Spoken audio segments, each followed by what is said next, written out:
संदर्भ में बात करूं, सहज ज्ञानवाद की यहाँ पर बात करूं, तो देखिए इसका कंसेप्ट आपके नोम चोम्स्की ने दिया था। किसने दिया था?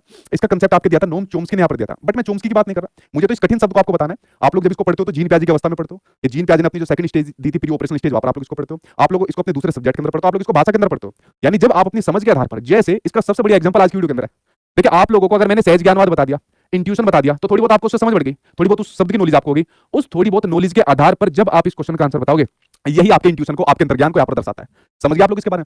जो बच्चा यहाँ पर होता है जब अपनी फैमिली से, क्योंकि पहली मातृभाषा बच्चा अपनी परिवार वालों से अनुकरण यानी कि इमिटेशन के माध्यम से सीखता है, तो कुछ शब्द सीख लेता है अपनी फैमिली से। उन शब्द का कहाँ किस प्रकार से प्रयोग करना है, ये बच्चा यहाँ पर सुनता है।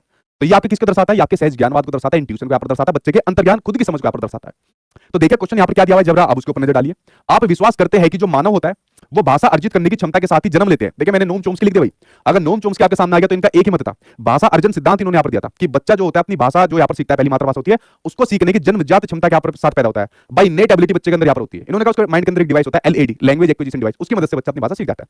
देखिए आज ये थ्योरी वगैरह मैं सब आपको एक्सप्लेन करने नहीं आया, क्योंकि ऑलरेडी जितने भी आपके भाषा विद है वो सब मैंने एक्सप्लेन कर दिया। मेरा पूरा फोकस आज के डिफिकल्ट वर्ड्स के ऊपर है, जिससे आप लोग एक बार रूबरू यहाँ पर हो लीजिए और फिर इंट्यूशन के माध्यम से अपने क्वेश्चन का आंसर आप यहाँ पर खुद निकालिए। ठीक है, आपका विचार किस धारणा सिद्धांत से मेल खाता है जब आप ये कहते हो कि भाषा अर्जित करने की जन्मजात क्षमता के साथ आप लोग यहाँ पर आते हो? ठीक है, तो यहाँ किस सिद्धांत की बात हो रही है? देखिए सक्रिय अनुकूलन की यहाँ पर बात नहीं हो रही है, दूसरा यहाँ पर बात हो रही है सहज ज्ञानवाद की बात हो रही है। आंसर तो आप खुद ही निकाल दोगे क्योंकि सामने आपकी स्क्रीन पर अभी आपने समझा। लर्निंग यहाँ पर करता है बच्चा, इस प्रकार भाषा का अर्जन यहाँ पर कर रहा होता है, किसकी मदद से? सहज ज्ञानवाद की मदद से, अंतर्ज्ञान की मदद से यहाँ पर बच्चा करना स्टार्ट कर देता है। इसलिए मैंने कहा अर्ली चाइल्डहुड की जो अवस्था होती है उसके अंदर बच्चे के अंदर ज्यादा देखने को मिल जाता है। देखिए अगर इस प्रकार का डिफिकल्ट वर्ड आपके सामने आता है ना, पुनर्बल, ये कोई डिफिकल्ट वर्ड नहीं है, ये रिइंफोर्समेंट होता है। आपका सीटेट का जो एग्जाम होता है टोटली रचनावाद पर आधारित है, सारी चीज उसमें रचनावाद के अकॉर्डिंग यहाँ पर आनी है। रिइंफोर्समेंट की बात होती थी ज्यादातर आपके व्यवहारवाद के अंदर या व्यवहारवादियों द्वारा, कि भाई अगर आप किसी बच्चे को रिइंफोर्समेंट दोगे, सपोज मैंने कहा मेरी पूरी क्लास देख लो और क्लास खत्म होने के बाद 1000 रुपए का इनाम दूंगा, जैसे मैंने दिवाली पर गिफ्ट दिया था 1000 रुपए दे दिए थे जिन बच्चों ने बुक लेकर रिव्यू यहाँ पर डाले थे, शुरू के 50 बच्चों को।